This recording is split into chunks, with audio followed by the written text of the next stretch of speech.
Maranatha, the Daily Devotional. The reading for today, June 25th, is entitled, Work the Cities from Outposts. 2 Corinthians 6:17. Wherefore come out from among them, and be ye separate, saith the Lord, and touch not the unclean thing, and I will receive you. As God's commandment-keeping people, we must leave the cities. As did Enoch, we must work in the cities, but not dwell in them. As far as possible, our institutions should be located away from the cities. It is not God's will that His people shall settle in the cities where there is constant turmoil and confusion. Their children should be spared this, for the whole system is demoralized by the hurry and rush and noise. The Lord desires His people to move into the country where they can settle on the land and raise their own fruit and vegetables, and where their children can be brought in direct contact with the works of God in nature. Take your families away from the cities is my message. The truth must be spoken, whether men will hear or whether men will forbear. The cities are filled with temptation.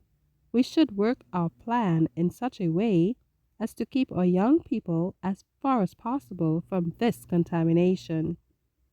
The cities are to be worked from outposts. Said the messenger of God, shall not the cities be warned?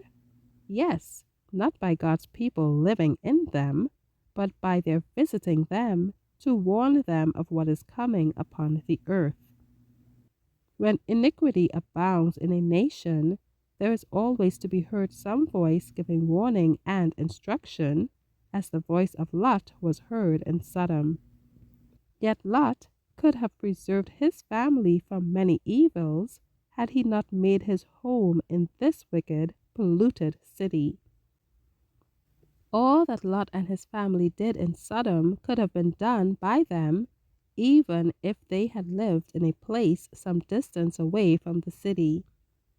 Enoch walked with God, and yet he did not live in the midst of any city polluted with any kind of violence and wickedness, as did Lot in Sodom. Enoch did not make his abode with the wicked.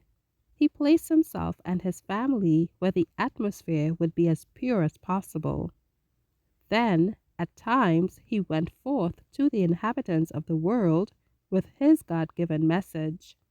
After proclaiming his message, he always took back with him to his place of retirement some who had received the warning. Thank you for listening.